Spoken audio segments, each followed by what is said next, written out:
O nosso convidado é um dos caras mais mitos do MMA, teve uma carreira memorável e ganhou vários cinturões, um campeão admirado por muitos e veio aqui no The Noite anunciar a sua aposentadoria.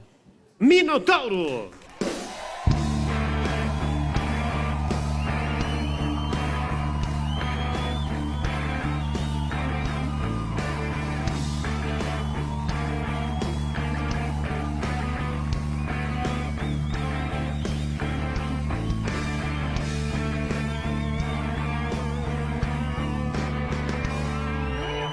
Minotauro, obrigado por vir, cara. Obrigadão, Leandro. Muito obrigado, é um prazer recebê-lo.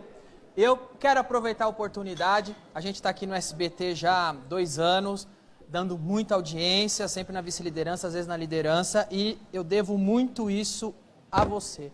Muito obrigado, Minotauro. Olha lá. Vou explicar por que agora.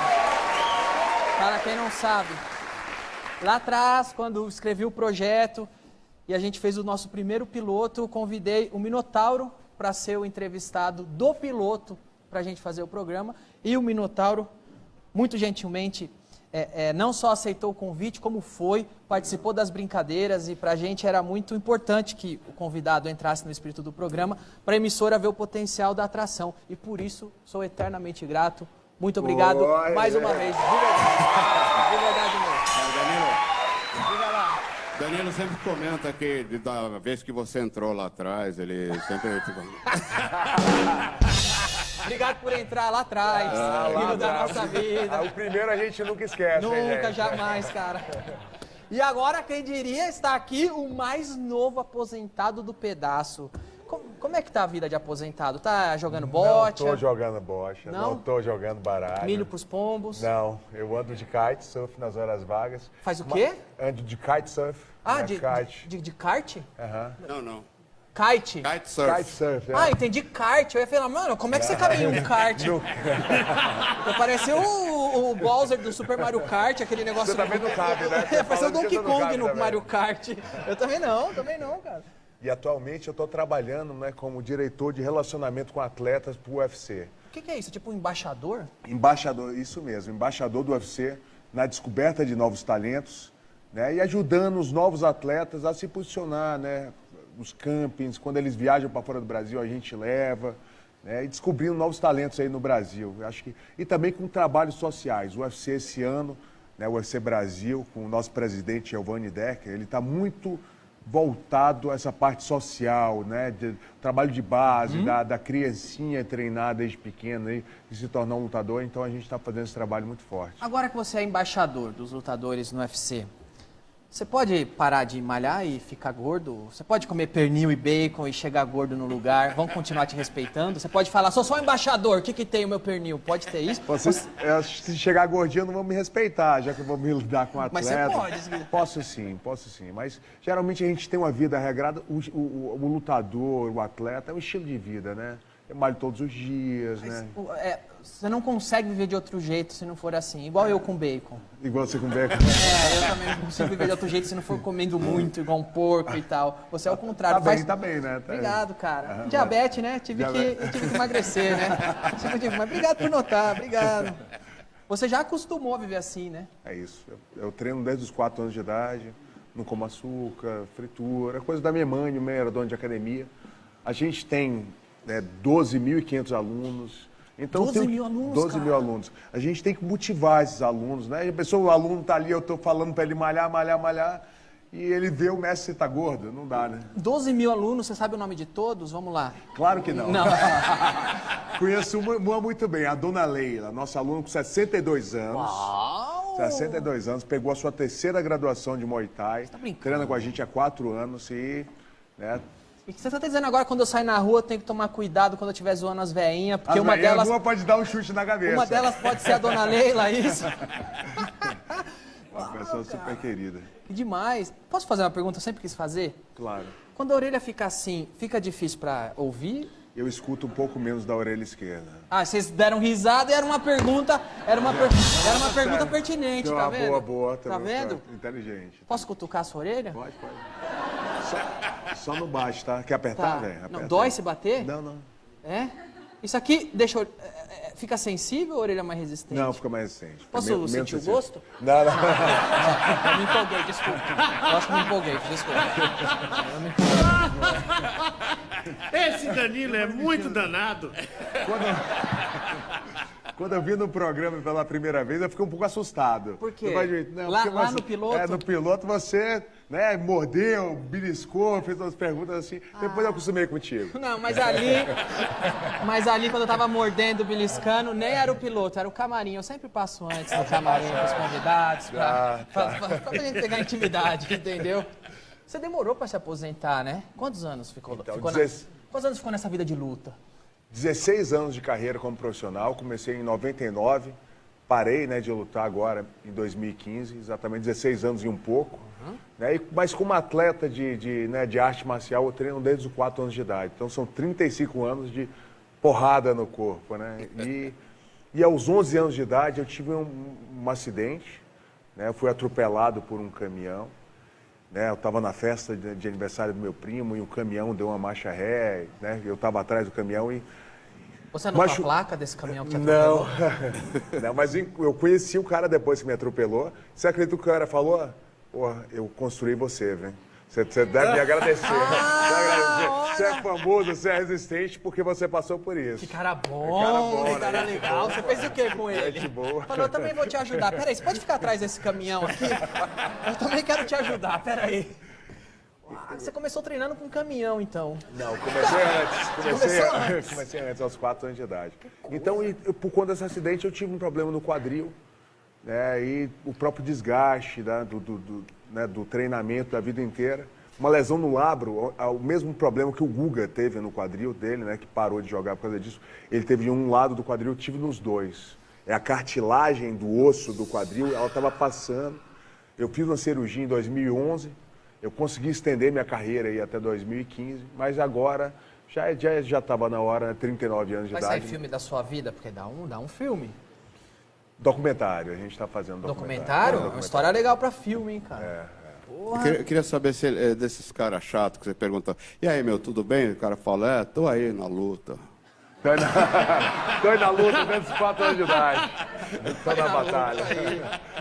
16 anos lutando profissionalmente, 16 anos. Essa é a média da vida profissional de um lutador? É por aí mesmo? Não, é menos. Né? Mas tem um atleta cara, e você começou com um problema no quadril, foi mais longe que a média normal. A média é de mais ou menos 8, 9 anos. Né? Um atleta que luta muito, ele consegue 8 a 9 anos. Então, consegui ver 2 gerações. Quando eu percebi, assim, o BJ Penn, que é um cara, é um atleta, campeão do UFC, quem é acostumado aí, um havaiano, e quem é acostumado a assistir, já viu que esse cara, ele entrou bem depois que eu entrei, uns 5 anos depois, e se aposentou. Né? Quando eu vi essa geração dele parar, eu pensei, aí parei a pensar e falei, já deu o que tinha que dar, acho que está na hora de parar também. E a gente tem uma missão muito maior em trabalhar os outros atletas, são 103 atletas hoje em dia no UFC, né, lutando, representando o Brasil, eu posso ajudá-los também. Mais 12 mil alunos.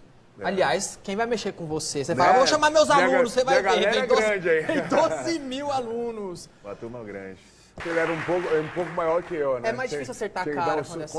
Com certeza. A distância, né? O braço dele é bem maior do que o meu, então, e a perna dele é bem maior. Então, para chegar até dar soco num cara desse tamanho, dificulta bastante. Foi uma das vitórias mais emocionantes da sua carreira, essa ou não?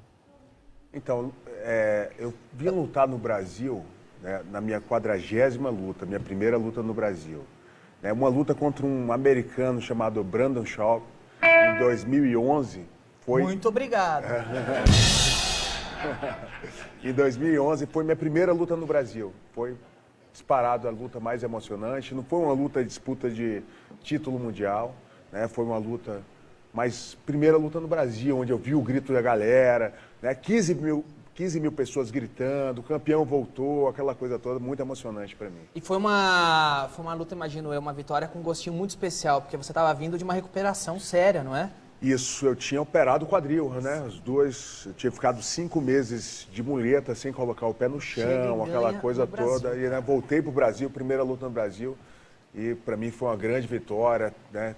Eu já lutei no Japão com um público de 108 mil pessoas, no Estádio Nacional de Tóquio, Tokyo Dome, 87 mil pessoas, né? O esporte era muito grande no Japão, mas lutar no Brasil, 15 mil pessoas fazendo mais barulho do que 200 mil japoneses. Né? Se um japonês grita, bate nele! Eles são super educados. Olha, eu tô com seus números aqui. Sua carreira teve 34 vitórias, me corrija se eu estiver errado, 10 derrotas e 1 empate e 1 luta sem resultado. O que é uma luta sem resultado? É o no contest, né? O que aconteceu no meio da luta? Você, vamos ficar amigos, se abraçou? Quase isso, cara. Não, no meio da luta, eu estava vencendo a luta contra o russo, né, Emelianenko Fedor, na final do Grand Prix, né, em 2004. É o torneio mundial, esse cara era, né, o campeão e eu também era o campeão. Era uma unificação de cinturões. E ele me deu uma cabeçada no meio da luta e cortou o olho dos dois. Né? Mas o dele teve um corte muito grande. Ele se ferrou mais. Mas poderia ter dado a vitória para mim. Ficou controvérsia, discutindo bastante, deram não contas e adiaram a luta para a luta seguinte e ele ganhou. Qual é? Que sacanas, cara. Ganhou. Era uma luta que eu ganharia, eu acho. Isso foi no Pride ou no UFC? No Pride, em 2004. Qual a diferença de Pride para UFC? Então, o Pride era um evento japonês, né, que se lutava em cima de um ringue, né, um evento bem popular no Japão, mas não era difundido no resto dos países. Era coisa de japonês, mais local. Japonês, brasileiro, a gente assistia bastante, mas o UFC é um evento bem maior. O UFC hoje em dia tem mais de 750 lutadores, né, tem um evento, praticamente um evento todos os finais de semana. É um evento super organizado, emprega muitos lutadores. Só brasileiro temos 103, tem rotina, é uma organização maravilhosa. Está bem maior, bem mais organizado, cresceu muito o esporte. Demais. Quando você tinha que trabalhar, porque imagino eu que lá no Japão, às vezes, você não conseguia diferenciar, tem quantos, 108 mil pessoas aqui, tudo igual a elas e tal, e você tem um irmão gêmeo. Tenho. Você já precisou alguma vez participar de alguma luta e você não estava afim ou queria sair e mandou o irmão gêmeo no lugar? Não, quase isso. A graça de ter irmão gêmeo que faz a mesma coisa que você é Tem que fazer isso. Uma vez eu vou contar pra vocês. Eu fiz uma prova pra ele de história quando a gente era garoto. Né? Tá. Eu fiquei com a menininha, né? Eu posso falar o nome, Manuela, uma vez, né? Quando eu era pequenininha. Manuela, queremos você aqui, hein? E eu não gostei muito, e o Rogério era afim dela. Falei, Rogério, faz no meu lugar. E aí eu acho que a Manuela se fingiu, né? E falou, esse bobo, tô pegando os dois, né? E aí ela... E se ela parar, também enganei, meu nome é João, olha. Ia ser complicado. Assim, mas na luta, né? Tava marcada uma apresentação, a gente ia lutar ao vivo, né, na Fuji TV, que é a maior TV japonesa. E às 10 horas da noite era a apresentação de todos os lutadores, né? O Tokyo Dome com 85 mil pessoas lá esperando o ginásio. E todos os lutadores se apresentavam em cima do ginásio. Né? E a câmera vai, o teto do ginásio inteiro é a bandeira do Brasil, aquilo é uma grande coisa. E eu ia pegar um ônibus para poder ir às 3 horas da tarde, eu queria descansar mais um pouco, e a luta seria às 11 da noite. Né? E era numa cidade do lado de Tóquio, Saitama. E eu não consegui ir, deu uma tempestade de neve, a gente foi pelo metrô, não consegui. O metrô fechou, fiquei de estação em estação de metrô, cheguei 15 minutos antes da luta. E a apresentação, o diretor me ligando, eu falei, olha só, eu tenho uma solução para você, meu amigo. Meu irmão está lá no ginásio, consegue achar o meu irmão, coloca um gorro nele, e ele se apresenta no meu lugar, ele foi, colocou um gorro, se apresentou. Comentaram, ele tá mais magro, porque meu irmão é 10 quilos mais magro que eu, mas ninguém percebeu. Mas sorte que eu cheguei 15 minutos antes, porque de repente ele até lutaria em meu lugar, né? E aí quando você entrou pra lutar, os japoneses, nossa, como ele engordou rápido. Engordou rápido, né? Nossa, que ele comeu no camarim. Tinha um churros ali dentro, né? Com muito churro, muito perdido. Antes de você falar, eu revivo sempre essa luta na minha casa, olha só. Quem falou aqui que ia me encarar? Aqui é Minotauro, maluco. Vamos lá. Toma! Psh, você também, vai lá. Psh, voadora no pescoço. Vai apanhar, maluco. Tá olhando o quê? Psh, nocauteei 4 de uma vez. Brock Lesnar. Psh, psh, vai encarar?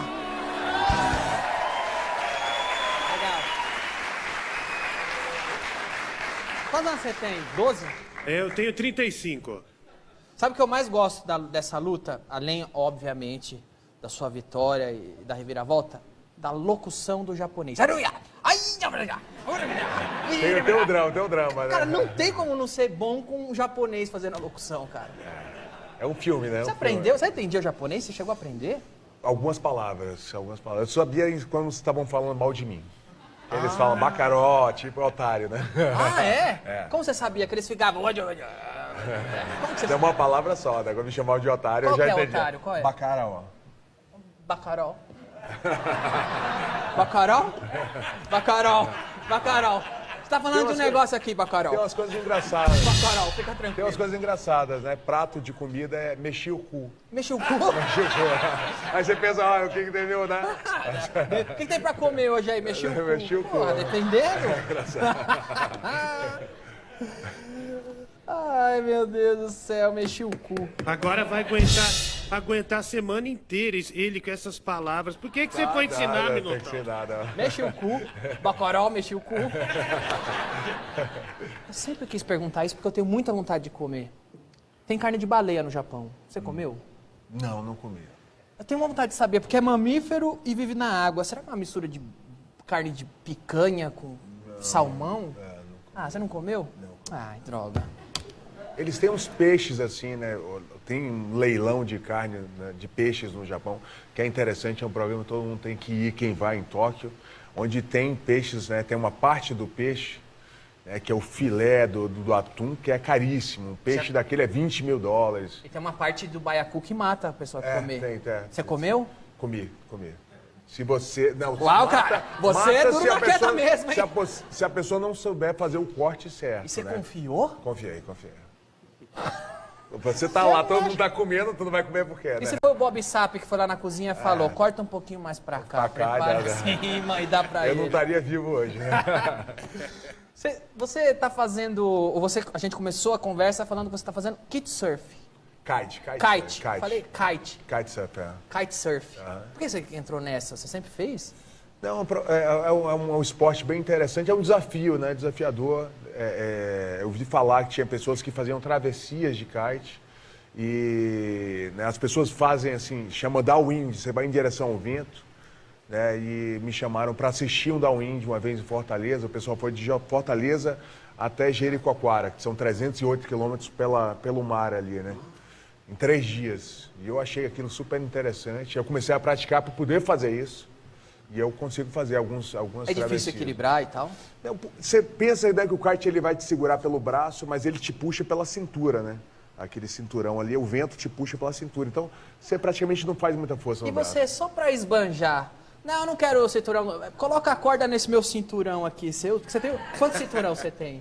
Eu ganhei 4 cinturões. 4. Né? Ah, você pode usar um lá só pra isso. O que você acha Não, dessa não, ideia? não. Você é o cara Aí vai com quebrar meu no- cinturão, é ferrugem, Falei, ferrugem. "Du". Não, meu instrutor de kite, Marcelo Cunha, ele sempre faz isso comigo. Ele, na hora dele botar o cinturão do kite, ele vai botar o cinturão mundial em você. Então, vamos ver você fazendo kitesurf.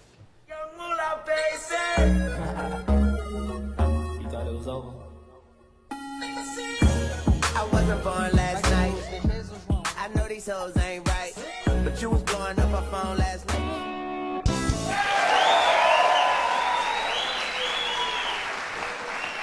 E agora, Minotauro, que você é o embaixador do UFC, como é que vai estar a sua agenda? Então, todas as semanas eu venho a São Paulo, eu moro no Rio, né? Todas as terças-feiras, né, tem reunião sobre planejamento com atletas aqui em São Paulo. Então eu vou viajar bastante, visitar os eventos nacionais, né, visitar uns eventos que estão sendo feitos, né, com a CUFA, a Confederação, né, a União Única das Favelas, né, do Brasil. A gente está mapeando todas as comunidades e artes marciais em todas as comunidades do Brasil, né, para a descoberta de novos talentos. Acontece a Copa CUFA, né, de futebol, tem 98 mil crianças, né, participando. A gente está fazendo, né, a Copa CUFA de MMA. Né? Então, a gente fez um torneio em setembro, agora em novembro vai ter outro torneio novamente para descobrir talentos da comunidade. Então, botar, né? Agora, você é uma lenda do esporte, você sabe disso. Você é uma lenda do esporte. Está se aposentando. Uma outra lenda aí que também está se aposentando é o Anderson Silva. Você acha que as lendas estão se aposentando e não estão surgindo novas lendas? Corre o risco de uma geração ficar sem referência? Ou você já consegue enxergar, ixi, esse aqui vai longe? Temos sim, temos com certeza. A gente está numa entre-safra uma safra de lutadores, está saindo e entrando para a safra. Isso acontece no vôlei, isso acontece no futebol. A gente tinha aquela geração do Zico, depois veio a geração do Romário, do Dunga. Isso acontece em talk show também, depois do Jô, né? Veio outra. Não teve ninguém ainda. Idiota. Cretino, idiota. Aliás, olha, foi um prazer gigantesco receber o embaixador do UFC no Brasil, o embaixador do UFC no Brasil aqui. Eu sempre recebo o embaixador do KFC aqui, que é o Diguinho. E agora receber você aqui foi um prazer, uma honra. Volte quando quiser, a casa é sua. Foi um prazer receber.